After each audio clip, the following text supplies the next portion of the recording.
Olá, tudo bem? Vínculo de emprego.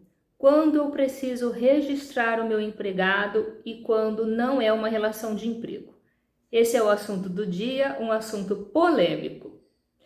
Para a gente entender se caracteriza ou não um vínculo de emprego, a gente precisa saber quais são os requisitos de uma relação de emprego.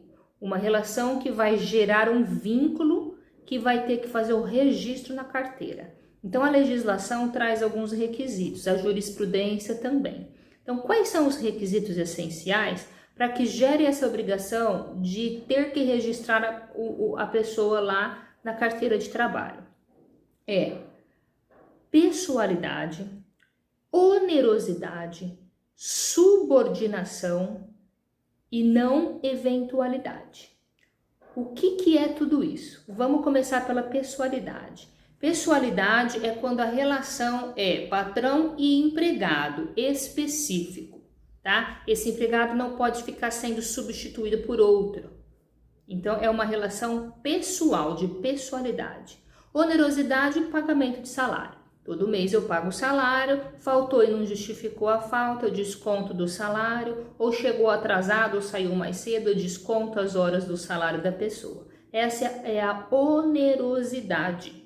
Não eventualidade, que é o ponto crucial que a gente vai falar mais aqui. É quando o trabalho não é eventual, ou seja, ele é contínuo. Eu trabalho de segunda a sexta, eu trabalho de segunda, quarta e sexta. Então é um trabalho contínuo, ele não é eventual, ele não é de vez em quando, ele não é uma vez por semana, ele é contínuo e precisa de registro em carteira. E subordinação. Subordinação é quando o patrão me dá ordens e o empregado tem que cumprir. Quais são essas ordens? Horário de trabalho, a forma de trabalhar, eu exijo que você faça desse jeito ou daquele outro jeito, é uma subordinação.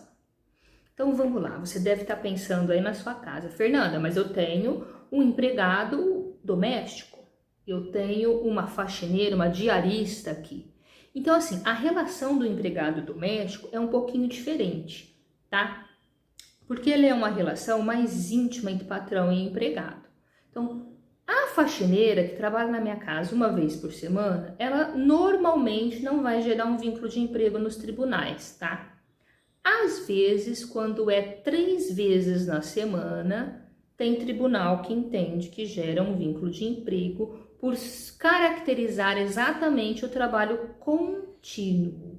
Só que eu preciso cumprir esses requisitos. Por exemplo, a pessoalidade.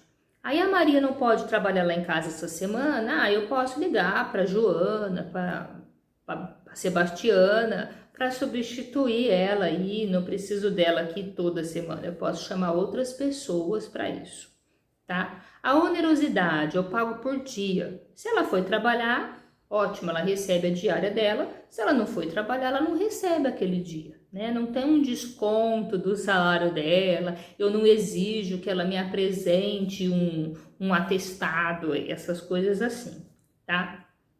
Subordinação. Quem trabalha para não gerar vínculo de emprego, ele mesmo faz o seu horário de trabalho. Ele vai lá, presta o serviço, faz com que foi contratado, o empregado doméstico para limpar minha casa, ou até o jardineiro, que é considerado doméstico também, vai lá, faz o serviço de jardinagem e vai embora, tá? Não tem um compromisso com o empregador para subordinação. Então, não existe subordinação, não gera vínculo de emprego. Normalmente, os tribunais hoje, para diarista que trabalha dentro da casa da família, até 2 vezes na semana não está gerando vínculo de emprego, tá? Desde que cumprido esses requisitos aí que não caracteriza o vínculo empregatício. 3 vezes na semana, a maioria dos tribunais já entende que tem uma certa continuidade do trabalho e acaba gerando aí o vínculo de emprego. O que tem que tomar cuidado é quem tem empresa, gente. É um pouquinho diferente para quem tem empresa, tá? Porque não é um trabalho considerado doméstico, já é pelo objetivo da empresa. Então, tem tribunal aí, eu já vi decisões de 2 vezes na semana gerar o vínculo de emprego da pessoa, tá? Por quê? Porque a empresa exige dela horário de trabalho, desconta se ela falar que não pode ir, não apresentar um atestado, algo que justifique a falta dela, desconta do salário dela isso tudo gera vínculo de emprego. Então, se você tem uma empresa e tem alguém lá que trabalha 2 ou 3 vezes na semana, se informe com o advogado direitinho, se precisa registrar, se não precisa. Se você for registrar, o salário não precisa ser cheio, você pode pagar um salário proporcional aos dias trabalhados ou às horas trabalhadas no mês, tá? Ela não precisa ser integral, então você vai precisar aí de uma assessoria jurídica para que te oriente como faz esse registro aí de trabalho para quem não trabalha as 44 horas semanais, tá bom? Assim como o trabalhador doméstico, Fernanda, olha, eu tenho alguém que trabalha lá em casa 3 vezes na semana e eu não quero arriscar aí depois tomar uma reclamação trabalhista. Você também vai fazer o registro dele proporcional e vai pagar um salário proporcional às horas trabalhadas no mês ou aos dias, né, trabalhados no mês. Vai fazer lá o registro, anotar que ela tem um trabalho proporcional, né, e vai fazer esse pagamento proporcional. Essa é a dica de hoje. Cuidado com isso, tá?